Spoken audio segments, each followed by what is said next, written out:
Godspeed to the city streets. We began to feel the fire.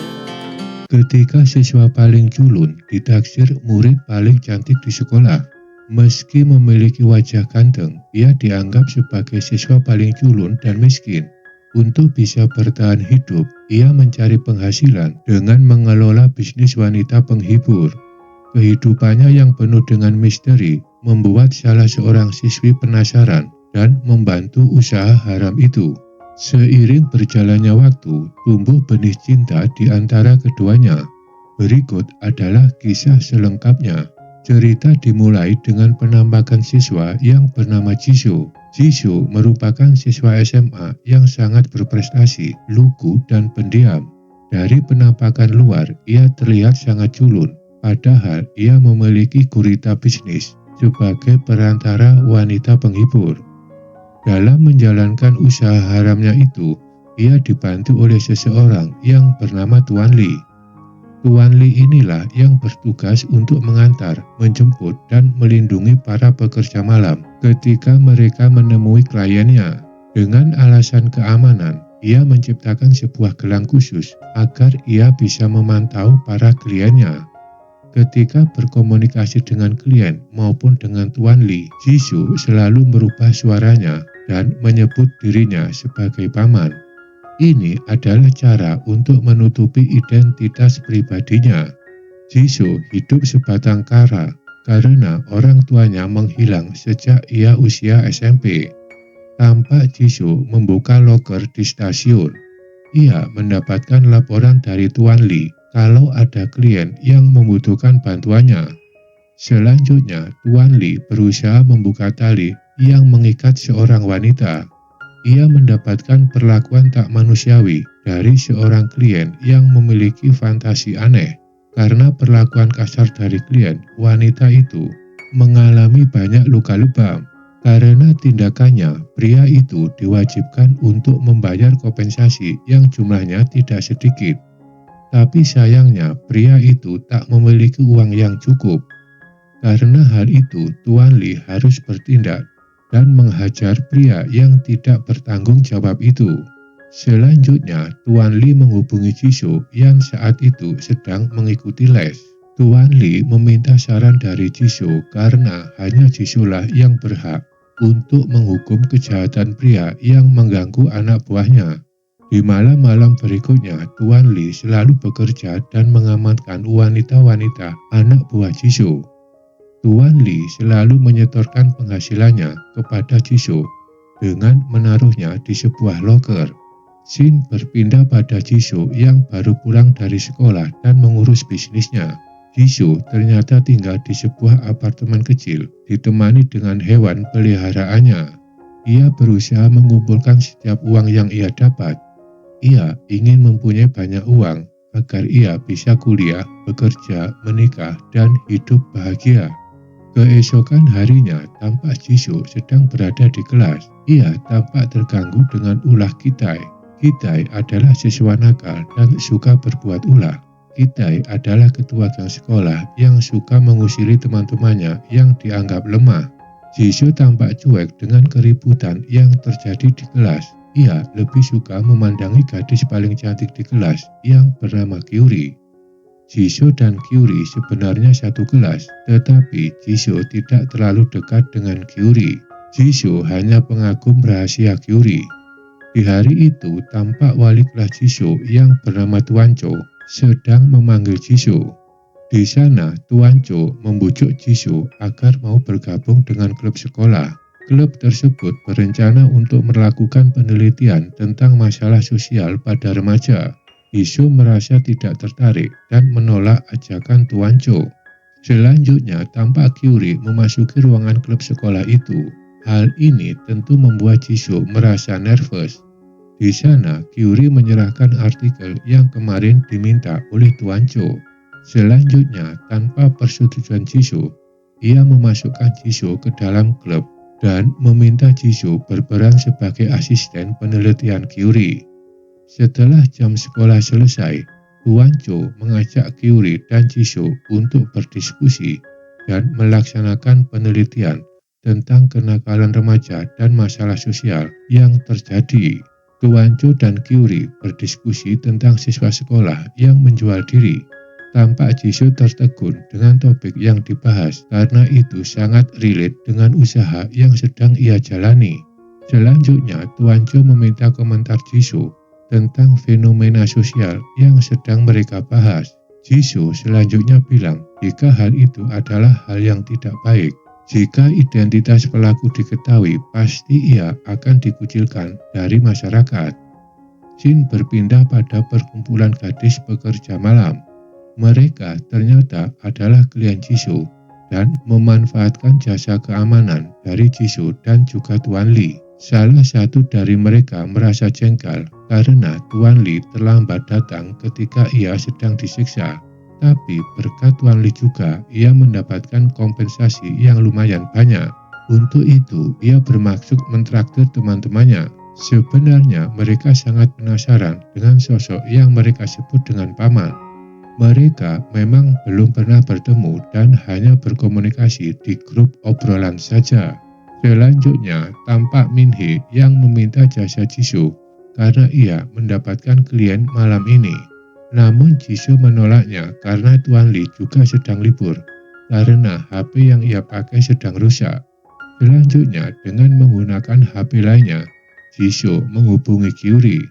Mereka akan bertemu dan membahas tugas penelitian di sebuah restoran. Di hari berikutnya, Jisoo mencari rekomendasi restoran terbaik di kota itu. Selanjutnya, ia sengaja mengambil sebendel uang tabungannya untuk mentraktir gadis pujaannya, yaitu Kyuri. Dalam pertemuan itu, ia berusaha membuat Kyuri bahagia. Tapi Jisoo malah merasa malu karena ia salah memesan kopi espresso tanpa air.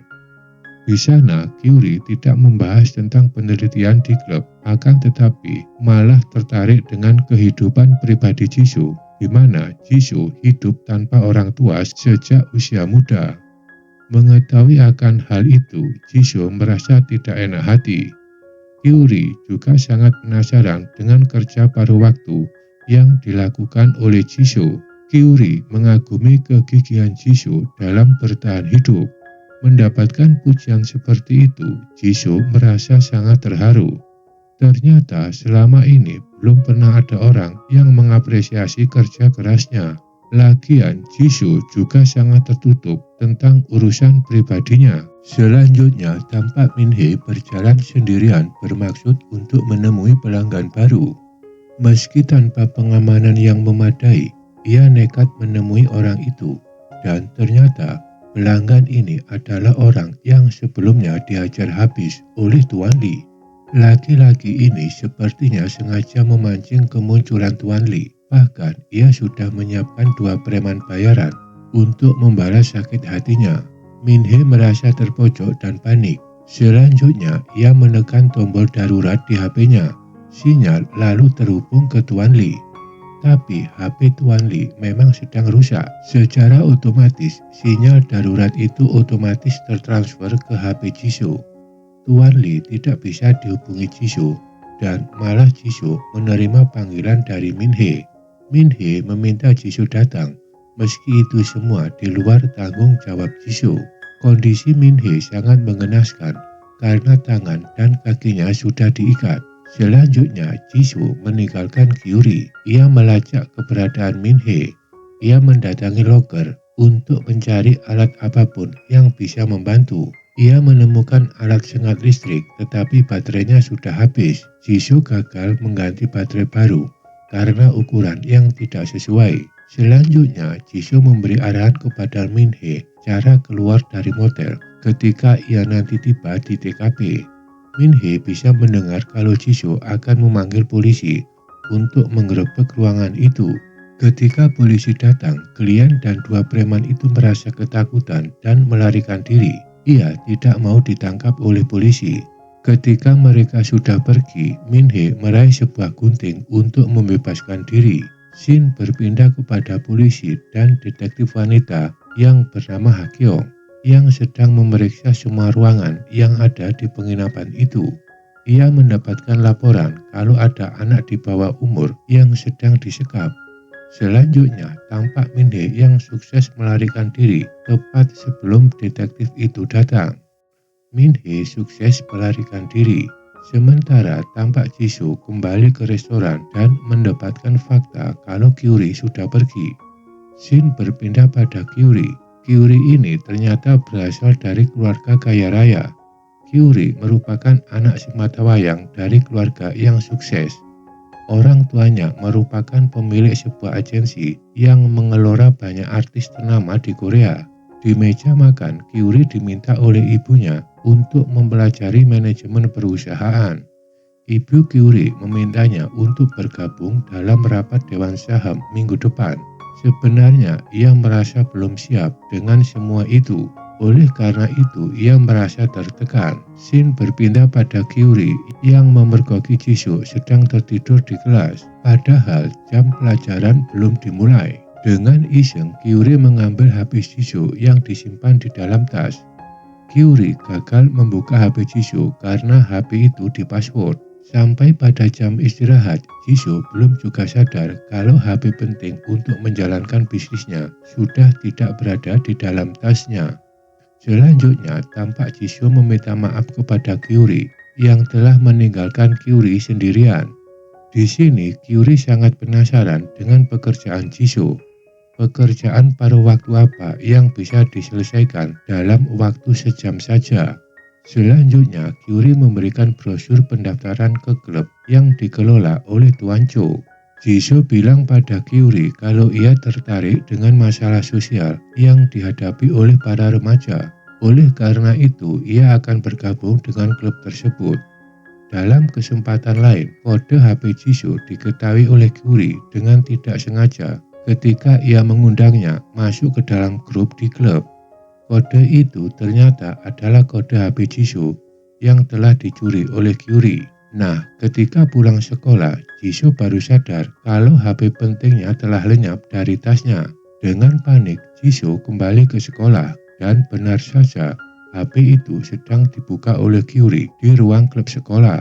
Kyuri sangat penasaran dengan keseharian Jisoo karena ia mulai suka dengannya. Dari HP itu, Jisoo tahu kalau ada percakapan aneh antara Jisoo dengan seorang pria. Di sana, mereka membahas tentang tarif dari perantara wanita penghibur. Di lain sisi, Jisoo juga tampak mencari keberadaan HP-nya di sekitar kelas, tapi ia tidak bisa menemukan HP penting itu. Jisoo sangat frustasi sampai-sampai ia merebut HP milik temannya yang memiliki model yang sama. Karena ulah Jisoo, hari jadi Min Hee dan Ki-tae jadi berantakan. Ki-tae marah dan menghajar Jisoo. Perkelahian antara Jisoo dan Ki-tae berhenti ketika ayahnya Jisoo datang. Ayah Jisoo datang karena ia ingin baikan dengan Jisoo. Dalam hal ini, Jisoo tak menghiraukan permintaan ayahnya. Ia menduga kalau ayahnya datang karena ingin meminta bagian uang pensiun mendiang ibunya Jisoo. Jisoo sangat kesal dengan ayahnya karena hanya datang kalau ada maunya saja. Ia juga kesal karena ayahnya berencana memindahkan Jisoo ke sekolah lain di luar kota. Selanjutnya, Jisoo meninggalkan ayahnya dan terus mencari keberadaan HP pentingnya. Hasil pelacakan Jisoo menunjukkan kalau HP itu berada di sebuah warnet. Tentu saja karena saat itu Kyuri sedang berada di sana. Di sana, Kyuri merasa terkejut karena ada pesan dari Min Hee yang meminta Jisoo untuk mencarikan job malam itu juga. Singkat cerita, Min Hee sedang menemui kliennya. Namun, tiba-tiba ia teringat dengan perlakuan dari klien yang dulu menyiksanya. HP Jisoo berdering dan hal itu membuat Kyuri merasa penasaran sekaligus takut karena Min Hee sedang dalam bahaya dan membutuhkan bantuan. Sementara itu, Tuan Lee berhasil menyelamatkan Min Hee. Scene berpindah kepada Tuan Lee yang mengajak Min Hee makan. Di sana, ia menasihati Min Hee untuk berhenti bekerja di dunia malam. Tanpa mereka ketahui, Kyuri menguping pembicaraan mereka. Akhirnya, Kyuri tahu kalau Min Hee telah bekerja sebagai wanita penghibur. Scene berpindah pada Jisoo yang sudah berada di rumah. Ia menghubungi Tuan Lee dengan HP lamanya. Jisoo memberitahu Tuan Lee kalau untuk sementara bisnis dihentikan karena HP pentingnya telah raib. Di lain sisi, Tuan Lee juga tahu kalau HP aktif dan dikendalikan oleh orang lain. Di kesempatan berbeda, tampak Jisoo dihubungi oleh Kyuri. Ia bertanya tentang penghasilan Jisoo dari bisnis haramnya. Kyuri juga bertanya berapa jumlah wanita yang tersedia. Jisoo tidak tahu kalau yang bertanya adalah Kyuri karena Kyuri menggunakan suara samaran. Jisoo merasa dirinya akan diperas. Untuk itu, ia meminta bantuan Tuan Lee untuk datang ke tempat seseorang yang telah menterornya. Sebenarnya, Tuan Lee hampir bisa menemukan keberadaan Kyuri. Tapi untungnya, Kyuri lebih dulu tahu kalau ia sedang diburu. Untuk itu, ia mematikan sinyal teleponnya. Dan hal itu membuat Jisoo kesulitan melacak lokasi Kyuri. Di hari berikutnya, tampak Jisoo diam di apartemennya. Ia tidak masuk sekolah hari ini. Tuan Cho tentu penasaran, karena ini adalah pertama kalinya Jisoo absen dari kelas. Di lain sisi, Jisoo sangat khawatir dan berencana meninggalkan rumah. Ia khawatir kalau sang penelpon itu akan melaporkannya kepada polisi. Nah, ketika Jisoo sedang sibuk berkemas, tiba-tiba Kyuri muncul di apartemen Jisoo. Kyuri bilang kalau ia datang disuruh oleh pihak sekolah untuk melihat kondisi Jisoo. Pada awalnya Jisoo menolak, tapi pada akhirnya mempersilahkannya masuk. Kyuri masih tidak percaya kalau siswa selugu Jisoo ternyata sudah mengelola bisnis haram. Setelah melihat ada koper di sana, Kyuri bertanya kemana Jisoo akan pergi. Jisoo berbohong dan bilang kalau ia akan keluar kota untuk menemui ayahnya dan ia sepertinya akan absen dari sekolah untuk beberapa waktu. Selanjutnya, Kyuri meminta izin untuk menggunakan kamar mandi. Dari kamar mandi, ia memanggil Jisoo dan bilang untuk menemuinya di suatu tempat bila ia ingin HP-nya kembali. Kyuri melakukan hal itu karena ia ingin membuat Jisoo pergi. Kyuri ingin menggeledah apartemen Jisoo. Selanjutnya, tampak Kyuri terkejut dengan kedatangan seorang pria. Pria itu ternyata adalah ayah Jisoo yang datang dan mencari sesuatu di dalam apartemen Jisoo. Ia sepertinya tertarik dengan sebuah tas milik Jisoo dan berhasil mengambil semua tabungan Jisoo. Kyuri yang sejak tadi bersembunyi di dalam lemari merasa bersalah atas hilangnya uang Jisoo. Ia memutuskan untuk mengejar pria itu. Kyuri tak ingin pria itu kabur dengan uang milik Jisoo. Kyuri mengejarnya sampai di luar apartemen. Pria itu berhasil kabur karena ia menaiki sepeda milik orang yang diparkir di sana. Kyuri terus berusaha menangkap pria itu meski beberapa kali terjatuh. Di dalam taksi, Jisoo mengecek lokasi keberadaan teleponnya. Telepon itu berada di apartemen. Selanjutnya, ia memutuskan untuk kembali ke apartemen. Ketika sampai di pinggir jalan, Jisoo melihat kantong plastik berisi uang tabungannya dibawa kabur oleh ayahnya. Selanjutnya, tampak Kyuri datang tersengal-sengal. Jisoo tahu kalau Kyuri berusaha menangkap ayahnya. Jisoo tampak terkejut mengetahui kalau sosok yang mengambil HP pentingnya adalah Kyuri. Di hari berikutnya, tampak Kitai berusaha merundung Jisoo. Tak seperti biasanya, Jisoo kali ini melawan. Selanjutnya, Kyuri bilang kalau mulai hari ini, ia telah menjadi pacar Jisoo. Tentunya, Jisoo bertanya kepada Kyuri, kenapa ia mengakui dirinya sebagai pacarnya. Kyuri bilang, jika mereka berdua bersama, maka akan bisa mengatasi semua masalah dengan mudah. Kyuri ingin tahu kehidupan Jisoo lebih dalam lagi. Kyuri tahu kalau Jisoo adalah bos bisnis haram. Untuk itu, ia memintanya untuk mengenalkan teman-teman judonya pada klien wanita. Kyuri yakin kalau Jisoo akan bisa mendapatkan banyak keuntungan karena teman-teman judonya memiliki badan yang sangat sempurna. Selanjutnya, tampak Jisoo sedang mencari tahu keberadaan ayahnya. Ia ingin meminta uangnya dikembalikan. Nah, saat ia akan pergi, Jisoo bertemu dengan Kyuri. Jisoo langsung menggeledah tas Kyuri untuk mendapatkan HP miliknya. Kyuri bilang kalau HP itu tidak ada pada dirinya. Selanjutnya, Kyuri malah meminta bergabung untuk menjalankan bisnis bersama Jisoo agar mereka bisa mendapatkan uang lebih banyak lagi. Jisoo tidak merespon dan malah meninggalkan Kyuri begitu saja. Kyuri menduga kalau Jisoo ingin menemui ayahnya untuk mendapatkan uangnya kembali. Kyuri terus mengikuti meski Jisoo telah mengusirnya. Akhirnya Jisoo membiarkan Kyuri menemaninya. Mereka naik bus dan terus mencari rumah ayah Jisoo. Dengan panduan Google Map, akhirnya mereka menemukan rumah itu. Meski hari sudah petang, tapi rumah itu kosong dan dalam keadaan terkunci. Selanjutnya, tampak Jisoo berusaha membuka kunci pintu. Di sisi lain, Kyuri malah melihat jendela yang bisa dimasuki dengan mudah. Mereka berdua akhirnya bisa masuk dan menggeledah rumah itu untuk mendapatkan uang Jisoo yang jumlahnya sekitar 60 juta won. Tetapi mereka tidak menemukan apapun di sana. Selanjutnya, Kyuri mengajak Jisoo bekerja sama agar bisa mengumpulkan lebih banyak lagi. Di lain sisi, Jisoo tak mau disebut sebagai penjual wanita karena ia hanya menawarkan jasa keamanan. Karena seharian berkeliling, akhirnya Jisoo kelelahan dan tertidur. Di pagi harinya, ia terbangun karena sinar matahari. Ia bisa melihat foto keluarganya waktu ia masih kecil. Selanjutnya, tampak Kyuri memukul seseorang dengan panci. Ternyata itu adalah ayahnya Jisoo yang sudah kembali. Kemudian Jisoo memberikan alat kejut listrik kepada ayahnya. Singkat cerita, ayah Jisoo menunjukkan sebuah situs investasi kripto yang sedang ia jalani. Kyuri yang sudah berpengalaman mengatakan bila itu adalah situs investasi kripto bodong. Jisoo tampak lemas mengetahui kalau semua uangnya telah masuk ke dalam situs kripto bodong itu. Selanjutnya, benar saja situs itu memberikan notifikasi tentang kerugian yang sangat besar dan terus meningkat. Kyuri ingin menyetop kerugian itu dengan menekan tombol pencairan uang agar uang yang tersisa bisa diselamatkan.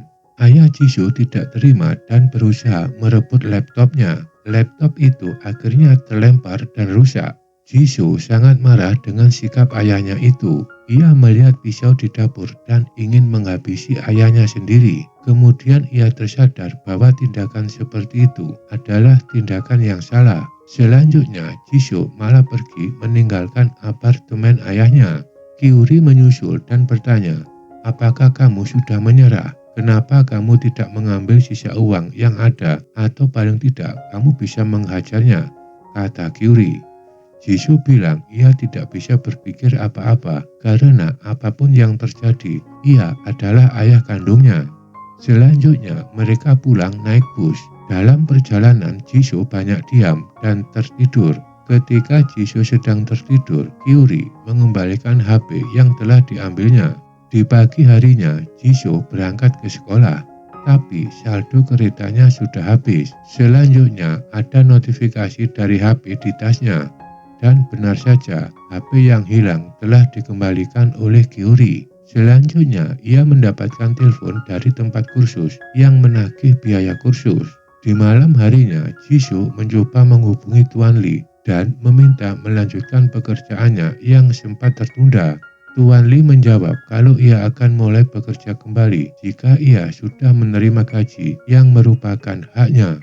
Kini Jisoo tampak bingung karena ia tidak mempunyai uang sama sekali. Selanjutnya tampak Min-hee mendatangi Tuan Lee yang sedang santai. Min-hee bertanya tentang masalah Tuan Lee yang gajinya belum dibayar. Di lain sisi, sebenarnya Tuan Lee tahu kalau Min-hee bukan gadis yang kekurangan. Tuan Lee sebenarnya kasihan dan takut psikis Min-hee terganggu. Ia tahu kalau bekerja seperti itu sangat berbahaya karena berhubungan dengan banyak orang yang memiliki karakter aneh dan kadang ekstrim. Di lain sisi, tampak Jisoo bekerja pada waktu. Akan tetapi, gaji yang diterima tidak seberapa dan tidak bisa digunakan untuk membayar gaji Tuan Lee maupun biaya kursus. Karena kelelahan, Jisoo hanya bisa tertidur sepanjang hari. Ketika terbangun, Jisoo menemukan Kyuri di depan pintu dengan membawa binatang kerang yang sebenarnya telah Jisoo buang. Jisoo bilang kalau ia tak punya uang untuk merawat kerang itu lagi. Kyuri meminta Jisoo membeli akuarium dengan menggunakan uangnya Kyuri. Jisoo tentu tak mau menggunakan uang itu. Jisoo menyangka kalau nanti Kyuri pasti akan meminta imbalan. Nah, ternyata Jisoo diberi banyak uang oleh Kyuri. Ia meminta Jisoo untuk menggunakan uang itu agar ia bisa menjalankan bisnisnya kembali. Jisoo bertanya dari mana Kyuri bisa mendapatkan uang sebanyak itu. Kyuri bilang kalau ia menjual beberapa barang pribadinya. Kyuri bilang kalau ia ingin bagi hasil dari bisnis yang Jisoo lakukan. Dari sini Jisoo merasa marah karena ia merasa dipermainkan oleh Kyuri. Long story short, UTS pun dilakukan tanpa ada yang bisa menduga nilai Jisoo berada di peringkat paling bawah. Padahal sebelumnya ia selalu juara 1. Salah seorang teman memberitahukan nilai ulangan Jisoo yang sangat jelek. Selanjutnya mereka menuduh Jisoo telah curang selama ini. Mendapatkan tekanan seperti itu, Jisoo jadi histeris dan bilang pada Kyuri kalau ia menerima semua permintaan Kyuri. Selanjutnya Kyuri bertanya kepada Jisoo tentang anak buahnya yang bernama Tuan Lee. Jisoo merasa risih dengan pertanyaan yang diajukan oleh Kyuri. Jisoo juga takut kalau ada orang yang mendengarkan topik obrolan mereka. Selanjutnya dengan santai Kyuri bilang kalau Jisoo bukan satu-satunya siswa yang melakukan bisnis haram. Ada siswa lain yang menyelundupkan rokok, ada siswa yang berkencan dengan gurunya sendiri, dan bahkan ada siswa yang menjual diri seperti Minhee. Jisoo begitu takjub dengan banyaknya rahasia yang diketahui oleh Kyuri. Bahkan Kyuri menyebut dirinya sebagai orang dalam karena memegang banyak informasi rahasia di sekolah. Selanjutnya Jisoo membayar gaji Tuan Lee. Setelah itu bisnis Jisoo berjalan seperti semula dan ia kembali bisa mendapatkan uang seperti biasa. Jisoo sangat khawatir kalau ayahnya akan kembali dan mencuri uangnya. Ia sempat berpikir untuk menyembunyikan uang di plafon rumah. Selanjutnya tampak Kyuri datang untuk meminta bagian keuntungan dari investasinya. Tampak ada beberapa pesan masuk dari HP yang digunakan Jisoo untuk berbisnis haram. Ternyata Jisoo telah menawarkan kerjasama dengan geng anak judo lewat sebuah postingan di internet. Salah satu dari mereka membalas postingan itu dan bilang seolah tak percaya kalau ada bisnis semacam itu. Selanjutnya Jisoo bilang kalau anak judo tak butuh pengamanan karena tentunya mereka ahli berkelahi. Selanjutnya scene berpindah pada Kyuri di rumah yang sedang sibuk mengatur bisnis Jisoo. Ia mencatat semua klien dan juga nilai transaksi yang terjadi. Singkatnya, ia mengendalikan administrasi bisnis Jisoo. Beberapa saat kemudian, tampak ibu Kyuri mendekat dan mengingatkan tentang pertemuan bisnis yang harus mereka hadiri. Selanjutnya, tampak Kyuri sedang merias diri untuk persiapan pertemuan bisnis dengan ibunya. Singkat cerita, tampak Kyuri sudah berada di pertemuan bisnis dengan ibunya. Selanjutnya, ibunya memperkenalkan Kyuri dengan seorang CEO perusahaan entertainment. Ia bernama Tuan Choi. Tuan Choi ini sepertinya terpesona dengan kecantikan Kyuri. Ia selanjutnya menyarankan Kyuri untuk bergabung dengan agensi yang Tuan Choi kelola. Mendengar tawaran itu tentu membuat ibu Kyuri sangat senang dan bangga. Setelah acara itu selesai, Kyuri bertemu dengan Jisoo di kafe langganan seperti biasa.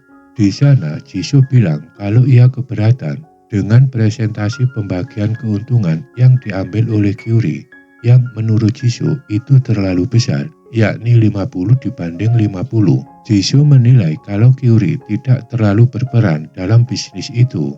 Perdebatan sengit terjadi dan akhirnya mereka sepakat dengan pembagian hasil 70 dan 30%.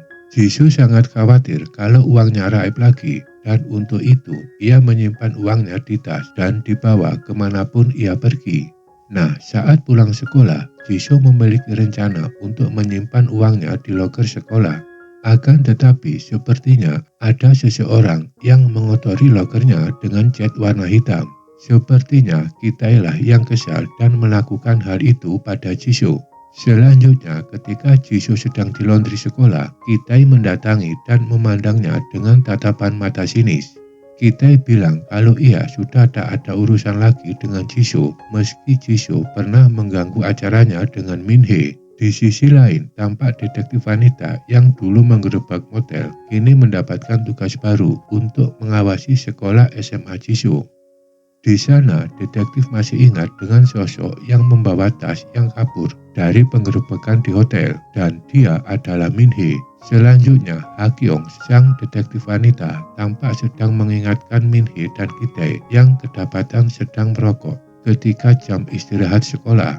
Nah, tanpa diketahui oleh Jisoo, Ki-tae meminta salah satu temannya untuk memasukkan alat mainan dewasa ke dalam tas Jisoo.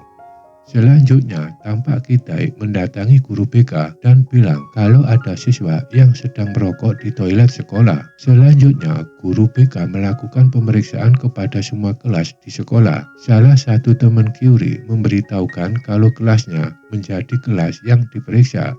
Selanjutnya, Kyuri secepatnya memberitahu Jisoo tentang guru BK yang akan datang sesaat lagi. Tapi sayangnya, Jisoo tak segera membaca pesan dari Kyuri. Kyuri khawatir kalau keberadaan uang Jisoo di tas akan diketahui oleh gurunya. Di depan kelas, tampak Tuan Cho memperingatkan guru BK jika semua penggeledahan wajib mendapatkan persetujuan siswa yang bersangkutan. Nah, ketika ditanya, tak ada siswa yang keberatan jika tasnya digeledah. Hingga tiba-tiba Jisoo sadar akan kode dari Kyuri. Ia pun berdiri dan bilang kalau ia merasa keberatan dengan penggeledahan itu. Ternyata guru BK malah sangat tertarik dengan argumen Jisoo dengan hak sipil dan penggeledahan guru tanpa persetujuan dengan murid yang bersangkutan. Di lain sisi, Tuan Cho, guru wali kelas, bilang kalau ucapan Jisoo ada benarnya dan meminta guru BK untuk menunda penggeledahan. Selanjutnya, Tuan Cho bilang kalau sikap guru yang lembek membuat siswa tidak tahu cara menghargai guru. Sedetik kemudian terjadi rebutan tas antara guru BK dan Jisoo. Namun tiba-tiba mereka dikejutkan dengan bunyi alarm kebakaran. Tuan Cho mengambil alih kelas dan meminta semua siswa untuk keluar. Setelah semua murid dikumpulkan di lapangan, petugas mengecek lokasi kebakaran dan ternyata tidak ada kebakaran di sana sama sekali. Selanjutnya diketahui kalau alarm berbunyi karena sengaja dibunyikan oleh Kyuri. Tindakan Kyuri ini tertangkap oleh kamera CCTV. Selanjutnya tampak ia sedang diinterogasi oleh guru BK dan lainnya. Guru BK bilang kalau tindakan itu adalah tindakan yang tidak bertanggung jawab. Tampak Kyuri hanya diam dan akhirnya menangis. Kyuri berakting dan mengaku kalau ia ingin mendapatkan perhatian dari teman-temannya karena ia merasa kesepian. Tuan Cho, guru BK, adalah guru yang berpengalaman. Ia sepertinya tahu kalau Kyuri hanya berpura-pura saja. Ia selanjutnya bilang agar Kyuri hati-hati dan bertanggung jawab atas tindakannya.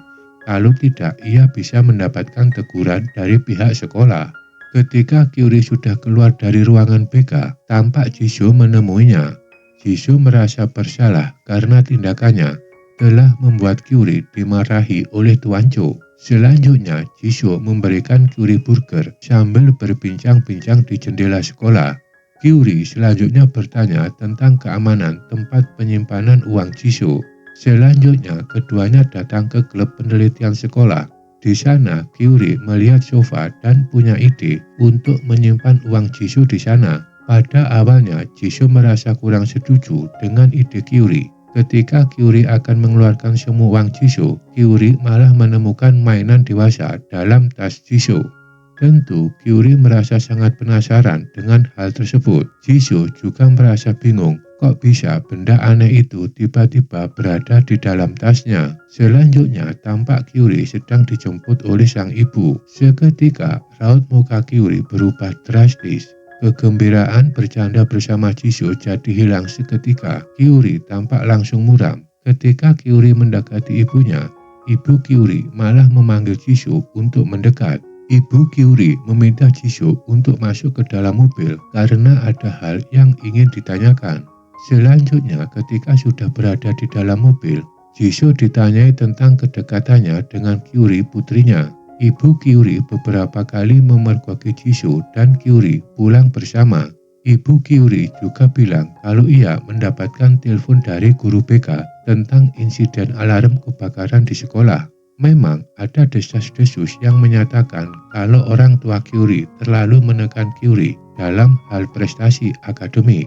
Hal itu membuat Curie merasa tertekan dan akhirnya berontak, dan Curie sempat ingin bunuh tapi gagal. Scene berpindah pada Curie yang sedang mendatangi acara ibunya yang menjadi juri untuk pemilihan talenta baru artis Korea yang ia kelola. Ketika sedang berjabat tangan dengan Tuan Choi, Curie melihat anggota boyband yang sedang dimarahi. Performa pemuda itu menurun dan kurang fokus. Selanjutnya, Curie mendekati pemuda itu. Anggota boyband itu mengeluh kalau karirnya di dunia entertainment akan segera hancur. Selanjutnya, Curie meminta sebuah link dari Jisoo untuk dikirim.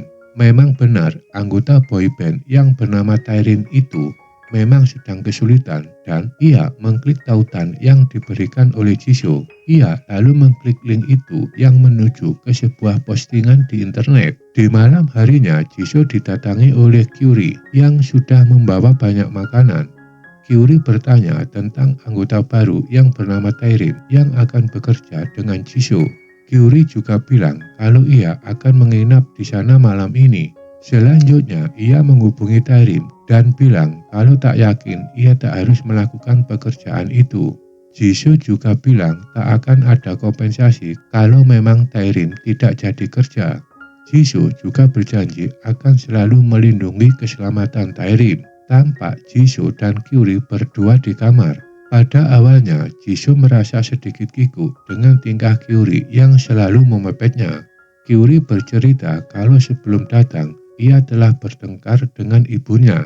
Tentunya Jisoo sangat khawatir jika ibu Curie akan menduga yang tidak-tidak tentang mereka berdua. Akhirnya Jisoo dan Curie tidur di ruang yang berbeda. Pagi harinya, yang bangun duluan adalah Curie karena ia akan ada kegiatan. Sebelum pergi, ia memastikan keadaan Jisoo. Scene berpindah pada Jisoo di sekolah. Di sana, ia diberi sesuatu oleh Min-hee. Ia merasa aneh tetapi menerima pemberian Min-hee begitu saja. Di sini, Jisoo merasa kalau Curie selalu menghindarinya semenjak ia tahu kalau Curie bertengkar dengan ibunya. Selanjutnya, mereka menuju ruang klub penelitian. Curie bertanya tentang gadis idaman Jisoo. Sesampainya di sana, mereka sangat terkejut karena ada detektif wanita yang sudah ada di sana dan sedang mengobrol dengan Min-hee yang tertunduk lemas. Memahami kalau Min-hee sedang diinterogasi oleh detektif, Curie dan Jisoo jadi panik. Pastinya kejadian ini akan mengganggu bisnis mereka. Selanjutnya, detektif Haikyu melihat foto tangkapan CCTV ketika Min-hee berada di hotel dengan pakaian seksinya. Mengetahui akan hal itu membuat Min-hee lemas dan pucat. Ia tidak bisa mengelak lagi. Detektif Haikyu mendekati Min-hee dan bilang kalau ia akan merahasiakan apapun yang akan ia dengar dari Min-hee hari ini. Ia hanya ingin memastikan apakah Min-hee membutuhkan bantuan darinya. Ketika Min-hee akan bercerita, dengan tiba-tiba Jisoo masuk ke dalam ruangan dan bilang agar Min-hee tidak mengungkapkan apapun. Ia meminta Min-hee untuk bungkam karena itu adalah urusan privasinya. Lagian, detektif itu juga tidak memiliki surat kuasa. Selanjutnya, detektif Haikyu mendapatkan perintah baru dari atasannya. Ada seorang warga yang mengadu tentang adanya seorang polisi yang menginterogasi siswa sekolah layaknya penjahat. Atasannya menyuruh detektif Haikyu untuk kembali ke kantor. Ketika malam tiba, Jisoo sedang bersama Curie. Demi keamanan bisnis, Curie meminta Jisoo untuk mengeluarkan Min-hee dari grup obrolan. Selanjutnya, ia menelpon Tuan Lee agar menemui Min-hee dan meminta Min-hee untuk menghapus semua riwayat panggilan yang ada di dalam HP Min-hee. Tuan Lee juga diminta untuk mengambil gelang penolong yang selalu dipakai oleh Min-hee. Diperlakukan seperti itu, Min-hee protes. Di sini Curie bilang kalau Min-hee sering mendapatkan gangguan panik. Min-hee membela diri dan bilang kalau layanan telat dalam memberikan pertolongan. Di hari yang berbeda, tampak detektif Hakyong menelpon Min-hee. Dalam hal ini, Min-hee sedikit kesal dan bilang kalau ia tak wajib datang ketika detektif itu ingin menemuinya. Di tempat lain, Kitahe tampak sedang merundung Jisoo. Kitahe marah kepada Jisoo karena ia membela Kitahe ketika di ruang BK. Kitahe juga ingin tahu apa yang dibicarakan Jisoo di ruang BK. Tiba-tiba Minhee datang dan melerai perkelahian itu. Minhee jelas terkejut dengan tindakan kekasihnya. Selanjutnya, Kyuri datang dan menolong Jisoo yang kesakitan. Kyuri menyalahkan Minhee yang dinilai bodoh karena tidak menceritakan perbuatannya kepada Kitahe. Kyuri bilang kalau Minhee ketangkap tangan ketika mengambil barang berharga. Mendengar ucapan Kyuri, Minhee melongo terkejut karena ia tak tahu kalau Kyuri sedang melindungi perbuatannya. Selanjutnya, Minhee bilang pada Kitahe kalau ia memang mengambil barang yang ia inginkan. Tetapi ia berkilah kalau barang itu rencananya akan diberikan kepada Kitahe sebagai hadiah. Selanjutnya, tampak Kyuri memegangi Jisoo dan meninggalkan tempat itu. Tampak Kyuri dengan telaten mengobati luka yang diderita oleh Jisoo. Beberapa saat kemudian, tampak Minhee datang dan bertanya apakah Jisoo tahu tentang topik apa yang dibicarakan dengan detektif. Minhee juga ingin tahu kenapa Jisoo selalu membelanya, padahal ia tidak meminta. Pada awalnya, Minhee mengira kalau Jisoo menyukainya, sementara Jisoo tetap menutup rahasia dirinya kalau ia adalah pemilik jasa pengamanan wanita di mana Minhee ada di dalamnya. Jisoo berargumen kalau Minhee berhak untuk mempunyai rahasia dalam hidup Minhee. Tampak Minhee mengajak Jisoo ke suatu tempat. Tiba-tiba Kyuri menghubungi Jisoo karena ia tidak menemukan Jisoo di rumahnya. Samar-samar suara Minhee terdengar oleh Kyuri. Kyuri kesal kenapa Jisoo mau pergi bersama gadis seperti Minhee. Ternyata Jisoo berencana mengajak Minhee untuk menemui Tuan Lee. Setelah ketemu Tuan Lee, ternyata Minhee meminta pesangon. Kalau Tuan Lee tidak memberinya, ia akan membongkar urusan itu dan Minhee membawa saksi yaitu Jisoo. Pastinya Minhee tidak tahu kalau Jisoo yang sebenarnya adalah pemilik bisnis pengamanan yang biasanya Minhee sebut dengan sebutan paman. Sesaat kemudian, Tuan Lee memanggil Jisoo dan Jisoo mematikan HP-nya. Dalam waktu yang bersamaan, ada Taerim yang datang. Memang sebelumnya Taerim datang ke suatu tempat untuk bertemu dengan kliennya. Ketika masuk ke dalam hotel, ia menemukan ruangan yang penuh dengan plastik yang digunakan untuk membungkus sesuatu. Di sana juga ada dua pria aneh yang mengikat Taerim. Salah seorang dari mereka bernama Dayol dan bilang alasan kenapa Taerim harus dihabisi.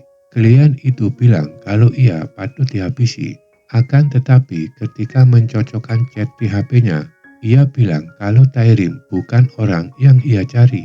Selanjutnya Dayol bertanya siapa sebenarnya yang membayar Taerim dalam pekerjaan itu. Untuk itu ia mendatangi Tuan Lee. Selanjutnya Tuan Lee meminta Minhee dan Jisoo untuk pergi dari tempat itu karena situasi sudah mengkhawatirkan. Akhirnya perkelahian pun terjadi. Tuan Lee merasa keteteran karena ia hanya seorang diri, harus melawan banyak orang. Salah satu dari mereka berhasil menyuntikkan sesuatu ke leher Tuan Lee. Tuan Lee selanjutnya tampak sempoyongan karena suntikan itu. Tampak Jisoo membantu Tuan Lee yang akan lari bersama Minhee lewat pintu rahasia di belakang. Tampak Jisoo menahan pintu agar preman itu tidak bisa masuk. Selanjutnya, para preman itu berhasil menangkap Jisoo, orang yang selama ini dicari oleh Dayol. Selanjutnya, scene berpindah pada Jisoo yang sedang diikat oleh Dayol dan teman-temannya. Ia tidak bisa berbicara maupun bergerak karena tangannya diikat dan mulutnya dilakban. Selanjutnya, Dayol menunjukkan foto seorang wanita kekasih Dayol yang bernama Mijung. Dayol mengira kalau Mijung telah berkencan dengan Jisoo. Jisoo bilang kalau ia tidak pernah berkencan dengan Mijung. Ketika salah seorang dari mereka akan menyakiti Jisoo, tiba-tiba Mijung datang dan membawa klien yang akan menyewa tempat itu. Mijung sangat marah dengan apa yang pacar dan anak buahnya lakukan. Dayol bilang kalau ia melakukan semua itu karena Mijung telah berselingkuh dengan Jisoo yang kini sedang berbaring ketakutan. Dayol menuduh pacarnya berselingkuh dengan Jisoo. Di sisi lain, tampak Min-hee yang ketakutan dan akhirnya menghubungi detektif Hye-kyu. Berkat bantuan dari keduanya, Tuan Lee akhirnya bisa diselamatkan. Selanjutnya, tampak Min-hee sangat terkejut karena Jisoo tidak bersamanya saat itu. Min-hee baru sadar kalau Jisoo telah ditahan oleh geng Dayol. Hal itu membuat penyakit panik Min-hee kambuh kembali. Mengetahui hal itu, detektif Hye-kyu menekan Min-hee untuk berterus terang tentang rahasia yang Min-hee sembunyikan. Karena kena serangan panik, Min-hee jadi histeris. Untung ada Tuan Cho yang datang menenangkannya. Tuan Cho menyalahkan detektif Hye-kyu yang terus menekan Min-hee. Menurut Tuan Cho, detektif wanita itu malah memperkeruh suasana dan masalah yang dihadapi oleh Min-hee. Di sisi lain, tampak Jisoo yang sudah dibebaskan oleh Dayol. Dayol juga mengobati luka yang ada pada Jisoo. Dayol bilang kalau ia tidak mengerti kerja aplikasi di HP-nya. Kenapa HP Jisoo bisa berhubungan dengan HP istrinya? Jisoo berkilah kalau chat itu hanya chat otomatis yang terhubung dengan HP istri Dayol. Karena suami Dayol menyediakan jasa wanita penghibur, sedangkan Jisoo menyediakan jasa keamanan untuk para wanita itu. Dayol menduga kalau Jisoo adalah orang atau admin yang biasa menjawab pesan di dalam HP. Jisoo menjawab benar dan menjelaskan tentang cara kerja aplikasi itu. Dayol mengakui kalau Jisoo sebenarnya merupakan anak yang pintar. Akan tetapi, salah satu preman itu bilang jika Jisoo sebaiknya dihabisi karena sudah mengetahui semua bisnis haram yang sedang dijalankan oleh Dayol dan Mijung.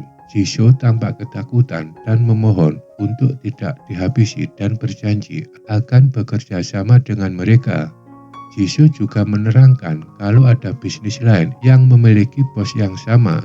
Di tempat lain, tampak Kyuri yang sedang was-was karena tak ada kabar dari Jisoo. Selanjutnya, tampak Jisoo menelpon Kyuri. Ketika menerima telepon dari Jisoo, Kyuri tahu kalau Jisoo saat ini sedang terancam. Jisoo bertanya tentang kondisi Min-hee dan Tuan Lee.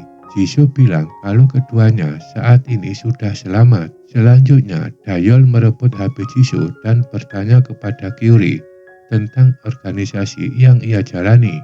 Kyuri mengarang cerita kalau ia juga akan bekerjasama dengan mereka. Dayol akhirnya membebaskan Jisoo setelah mereka menyepakati persetujuan kerjasama. Selanjutnya, Jisoo menghubungi Tuan Cho dengan alasan kalau HP-nya bermasalah.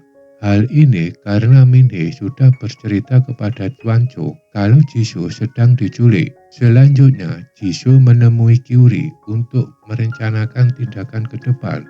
Di lain sisi, tampak Min-hee yang sudah keluar dari rumah sakit. Ia ketemu dengan pacarnya, Kita-hee. Ia menceritakan kejadian sebelumnya pada Kita-hee. Min-hee juga bercerita tentang pekerjaan yang Min-hee jalani. Ternyata Kita-hee sudah menduga pekerjaan yang dijalani oleh Min-hee sejak lama. Selanjutnya, Min-hee memberikan gantungan kunci yang pernah dibelikan oleh Kita-hee. Ia sudah tidak peduli dengan semua ancaman dari Kita-hee. Selanjutnya, Min-hee pergi untuk menemui Tuan Lee di rumah sakit. Ketika dalam perjalanan, Jisoo menelpon Min-hee. Beberapa saat kemudian, Jisoo menyusul Min-hee ke rumah sakit dan bertemu dengan Tuan Lee. Jisoo bertanya apakah Min-hee telah menceritakan masalahnya kepada polisi atau belum. Jisoo merasa lega setelah mengetahui kalau Min-hee masih merahasiakan pekerjaan Min-hee yang sebenarnya. Besok paginya, Tuan Lee terbangun dan menanyakan keberadaan ponselnya pada Min-hee. Min-hee akhirnya mencari ponsel tersebut di mobil Tuan Lee, tetapi ia tidak bisa mendapatkannya. Selanjutnya, tampak Min-hee mendatangi salah satu temannya untuk mendapatkan nomor telepon Tuan Lee karena ia tidak memilikinya. Scene berpindah pada Jisoo yang sedang dihubungi oleh Min-hee. Karena bingung, Jisoo mengangkat lalu mematikan telepon Min-hee. Selanjutnya, Jisoo berusaha untuk menelpon Tuan Lee, akan tetapi selalu gagal. Tiba-tiba ada pesan dari Min-hee yang menyatakan kalau telepon Tuan Lee sekarang sudah dirampas oleh polisi. Namun tiba-tiba ada panggilan dari seseorang wanita. Hal itu membuat Jisoo terkejut pastinya. Kyuri yang ada di sana selalu bertanya apa yang sedang terjadi. Setelah mengetahui keadaannya, Kyuri lalu memberikan analisa kalau kasus ini sepertinya akan menjadi kasus penganiayaan dan Tuan Lee akan berposisi sebagai korban. Jisoo sangat kesal dengan situasi yang dihadapi. Jisoo bertanya langkah apa yang harus dia ambil selanjutnya. Hanya ada dua jalan, ditangkap oleh geng Daeyeon atau ditangkap oleh polisi. Kyuri lalu berdiri dan berkata kalau ia akan bertindak dan mengatasi para preman bajingan tersebut. Mengetahui hal itu, Jisoo mempersilahkan Kyuri melakukan apapun yang ia bisa. Selanjutnya, Kyuri berjalan keluar. Di luar sudah ditunggu oleh Ki-tae yang mengajak berbicara. Ia ingin membicarakan masalahnya tentang Min-hee. Pada awalnya Kyuri mengajukan, tetapi akhirnya mereka ngobrol di belakang sekolah. Ki-tae ingin tahu kenapa Kyuri berbohong dan menutupi tentang pekerjaan Min-hee darinya. Ki-tae juga merasa curiga dengan hubungan istimewa antara Jisoo dan Kyuri. Mereka sepertinya bekerja sama dan saling menutupi satu sama lain. Kyuri tidak menjawab dan memutuskan untuk pergi, tetapi ditahan oleh Ki-tae. Ki-tae bertanya tentang kejadian di ruang konseling BK. Ki-tae bertanya apakah Kyuri pernah mendengar tentang sesuatu seperti mucikari dan sejenisnya. Ki-tae bilang kalau ia tidak masalah kalau pacarnya mencuri, tetapi Ki-tae tidak bisa terima kalau pacarnya menjual harga dirinya. Selanjutnya, Ki-tae menyuruh anak buahnya untuk menyelidiki siapakah sosok yang telah memanfaatkan pacarnya ke dalam situs penjualan wanita. Shin berpindah pada Jisoo di apartemennya.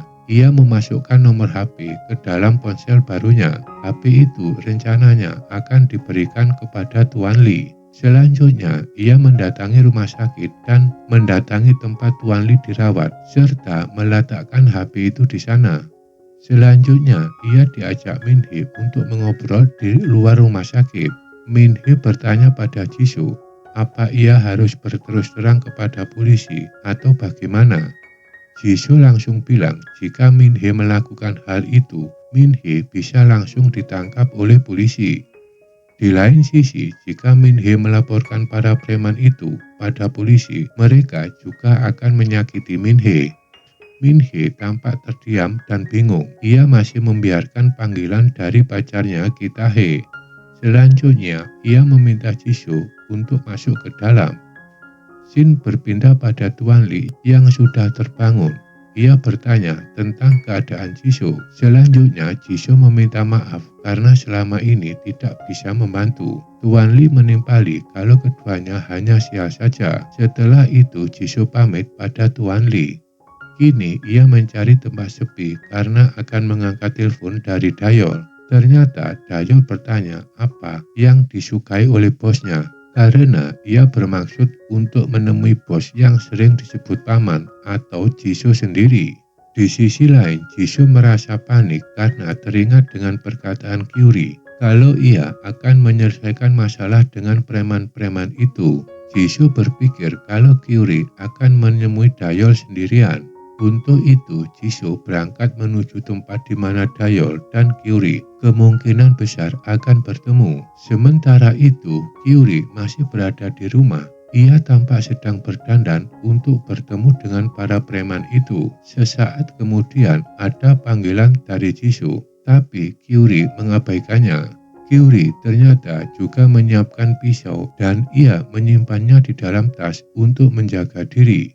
Selanjutnya, Kyuri sudah sampai di tempat yang direncanakan.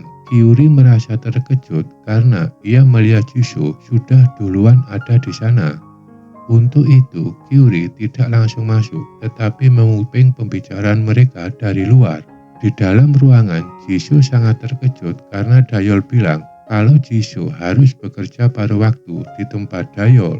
Jisoo tertekan karena ia harus meninggalkan sekolah. Kalau Jisoo menolak Dayol, pastinya akan dihabisi. Ini bisa terjadi karena status Jisoo adalah tawanan dari Dayol. Di luar ruangan, Kyuri sangat sedih mengetahui posisi Jisoo sekarang. Ia merasa kalau ia menjadi penyebab hal buruk yang terjadi pada Jisoo. Setelah Dayol memberikan barang untuk si bos, Dayol mengakhiri acara makan malam itu, selanjutnya pergi. Ternyata barang yang diberikan adalah uang, dan di sana juga ada alat pelacak yang terhubung dengan telepon milik Dayol. Selanjutnya tampak Kyuri dan Jisoo di halte bus. Beberapa saat kemudian tampak Jisoo pergi meninggalkan barang pemberian Dayol di sana.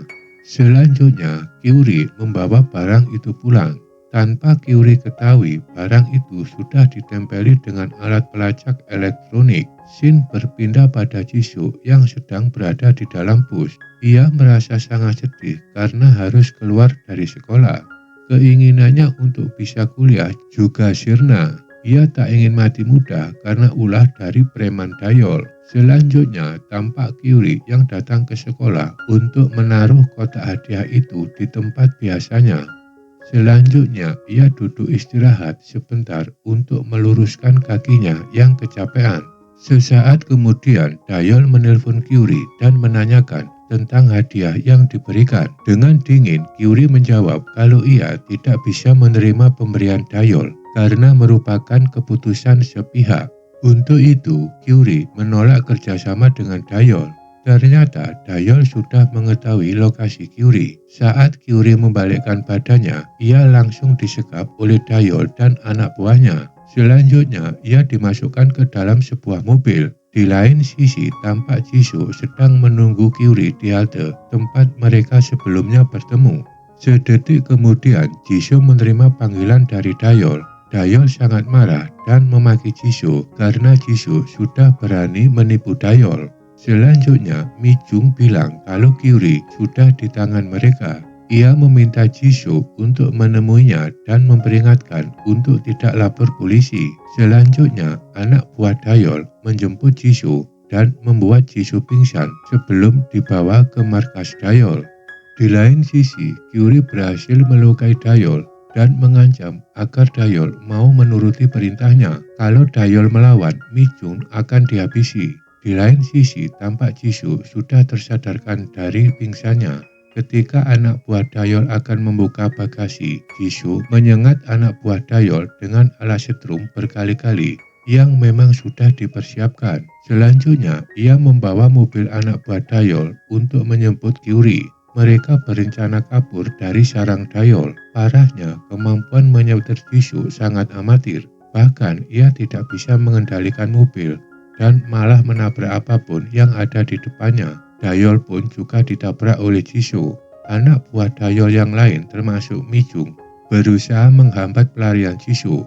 Tetapi akhirnya Jisoo bisa berhasil membawa mobil Dayol dan sukses melarikan diri. Scene berpindah pada Min Hee yang sedang berada di rumah sakit.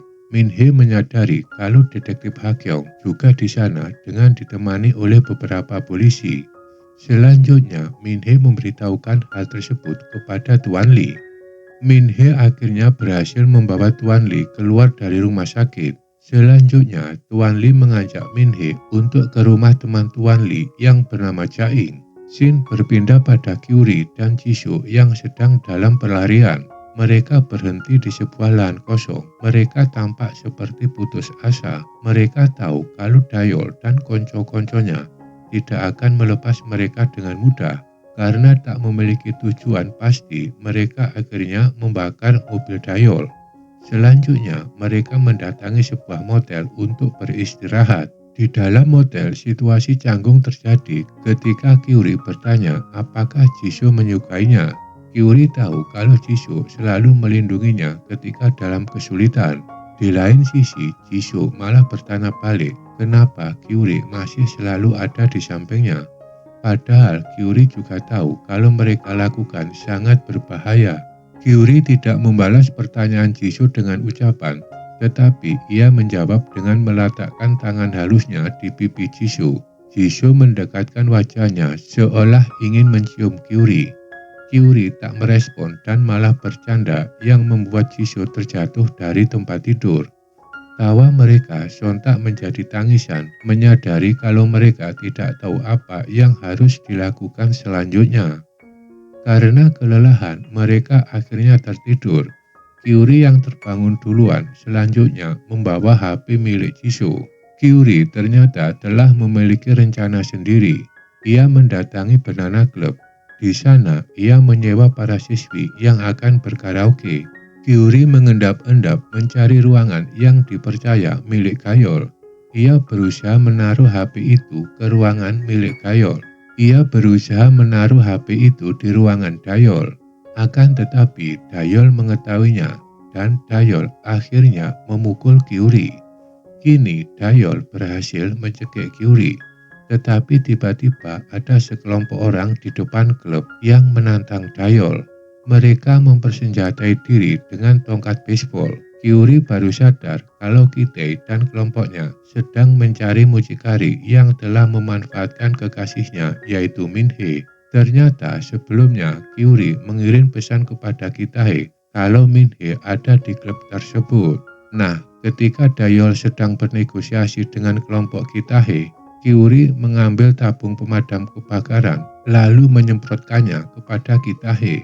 Kyuri pun akhirnya berhasil kabur. Di waktu yang sama, kelompok Kitae menyerang kelompok Dayol habis-habisan. Maka tak ada lagi, keributan besar pun terjadi di sana. Di lain sisi, Tuan Lee tidak tinggal diam. Meski belum sehat sempurna, ia berusaha membantu menghajar kelompok Dayol. Selanjutnya, tampak Kyuri di pintu keluar dan ia dihadang oleh anak buah Dayol. Dalam situasi kritis seperti itu, tiba-tiba Jisoo datang dan mendorong anak buah Dayol. Tapi sayang, Dayol datang dan menangkap Kyuri. Karena hal itu, Jisoo akhirnya menyerah. Saat mereka menyeret Jisoo dan Kyuri, tiba-tiba Tuan Lee datang. Mereka, khususnya Dayol, sangat bingung kenapa Tuan Lee bisa berada di sana. Tuan Lee lalu menuju Dayol dan Dayol sangat terkejut mengetahui kalau Tuan Lee masih hidup. Dayol mengirim Tuan Lee agar mengikuti dia ke rooftop. Sebelum Tuan Lee beranjak, ia menoleh kepada Jisoo dan bilang semoga ini kali terakhir mereka berjumpa. Nah, sesampainya di puncak gedung, maka pertempuran sengit terjadi di antara keduanya.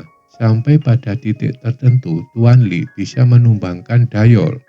Selanjutnya, Tuan Lee mengajar Dayol sampai pingsan. Karena luka parahnya, kesempatan hidup Dayol sangat kecil. Scene berpindah pada Minhee yang datang ke kantor polisi. Berkat laporan Minhee, sekelompok polisi mendatangi klub Banana dan menangkap banyak anak SMA di sana. Ketika di kantor polisi, detektif perempuan itu menginterogasi semua siswa yang ada di sana. Detektif mencari info tentang Tuan Lee yang ditemukan setelah perkelahiannya dengan Dayol di atas gedung. Para siswa itu malah gaduh sendiri dan tak menjawab ketika ditanya apakah mereka mengenali Tuan Lee. Selanjutnya giliran Kitae yang ditanya, tetapi ia juga mengaku kalau ia tidak tahu tentang Tuan Lee dan Dayol. Ternyata teman-teman Kitae juga tidak tahu kalau mereka datang dan menyerang tempat tersebut karena masalah Minhee. Selanjutnya Mi-jun juga ditanyai dan bilang kalau ia tak tahu apapun tentang Dayol. Scene berpindah pada Minhee yang menangis di kantor polisi. Ia sangat sedih setelah tahu kalau Tuan Lee telah pergi untuk selamanya. Keesokan harinya Jisoo sudah berada di kelas. Rumor tentang kasus Minhee dan Kitae jadi bahan pembicaraan di sekolah. Tak ayal lagi Minhee jadi dikucilkan dan dijauhi oleh teman-temannya. Selanjutnya tampak Jisoo berjalan mendekati Minhee. Jisoo bertanya apakah Minhee telah menceritakannya kepada pihak yang berwajib. Didesak seperti itu, Minhee marah dan malah menyalahkan Jisoo yang selalu melarangnya untuk lapor kepada polisi. Minhee berargumen jika semua itu ia ungkapkan dari awal, sekarang Tuan Lee pastinya masih hidup. Sesampainya di rumah, Jisoo bertemu dengan Kyuri. Kyuri bilang kalau bisnis harus tetap berjalan seperti biasa meski sudah banyak hal yang terjadi. Jisoo bilang kalau ia tak mau membahayakan dirinya lagi dan meminta Kyuri untuk menjalankan bisnisnya sendiri. Shin berpindah pada Kyuri yang sudah berada di rumah. Di sana, ia mengancam kedua orang tuanya yang dulu pernah menyetujui kegiatan haram yang dilakukan oleh Taerim. Jika rekaman itu dibuka ke publik, maka agensi Tuan Cho pasti akan hancur berantakan. Shin berpindah kepada Jisoo dan Kyuri yang bertemu di sebuah danau. Kyuri menyuruh Jisoo untuk datang ke klub konseling sekolah. Lalu ia menyuruh Jisoo untuk mengecek sofa di sana.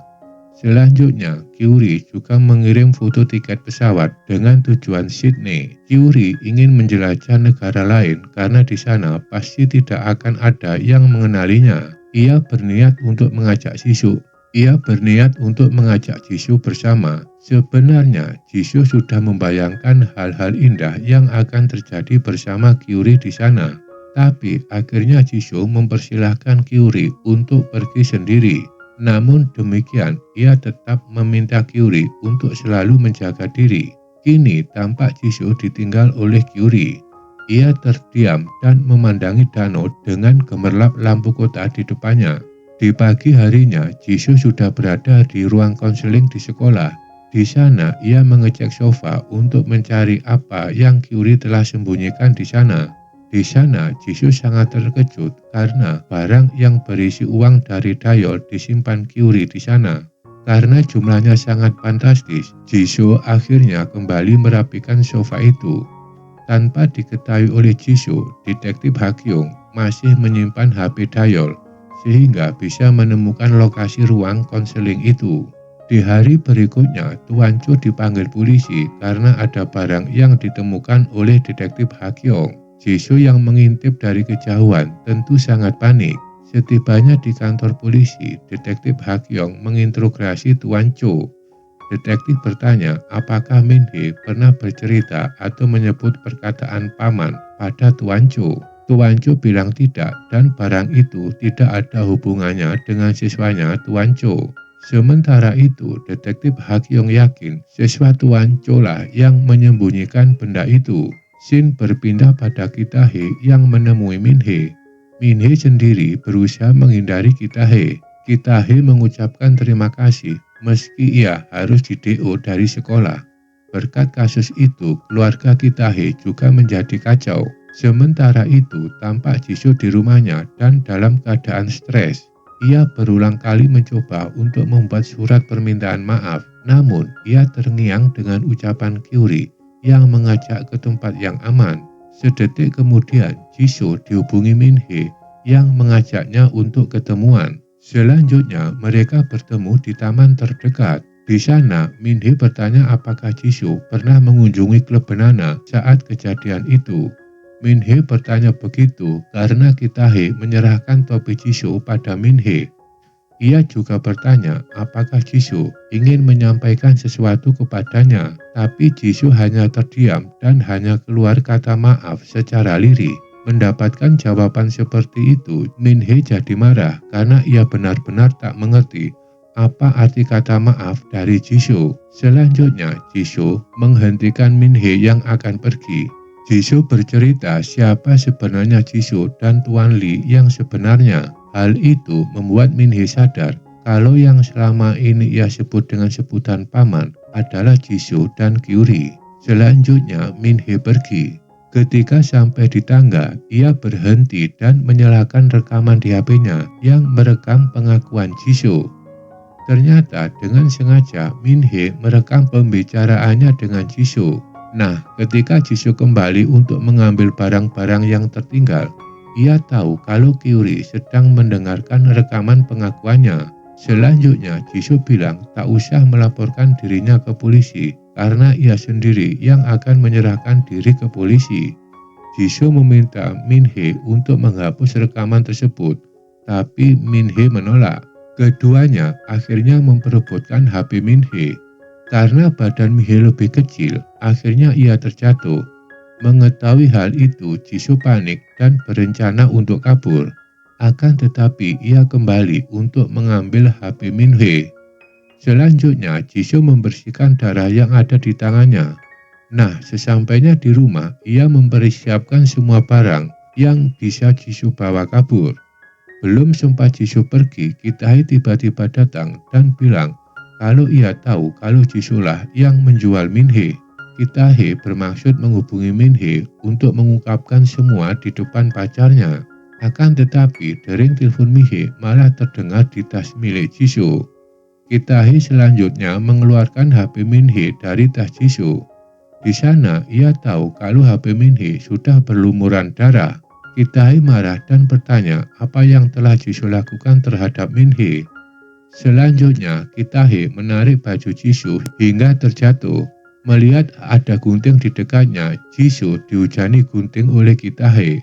Ketika hendak menghujani lebih jauh, laki-laki tiba-tiba Kyuri datang dan menghantam Ki-tae hingga meninggal. Kyuri sangat kaget mengetahui Jisoo yang kini sudah terkapar di lantai. Kyuri kemudian memampas Jisoo untuk dibawa pergi. Dalam perjalanan, Jisoo berhenti dan malah meminta Kyuri untuk meninggalkannya. Jisoo tidak mau menyeret Kyuri ke dalam masalah yang sedang dihadapinya. Kyuri memohon agar ia bisa selalu berada di sisi Jisoo. Selanjutnya, tampak detektif Ha-kyeon datang untuk menyelidiki apartemen Jisoo. Di sana, ia bisa melihat ada jejak darah. Saat mengecek keadaan dan mengikuti bercak darah, ia tidak menemukan apapun. Detektif Ha-kyeon tak menyangka sama sekali kalau siswa paling berprestasi di sekolah malah terlibat masalah yang sangat pelik. Scene kemudian berpindah pada Kyuri dan Jisoo yang sudah berada di suatu tempat. Sepertinya mereka berhasil menyelamatkan diri karena terlihat Jisoo sudah bisa merawat hewan kesayangannya lagi. Film selesai.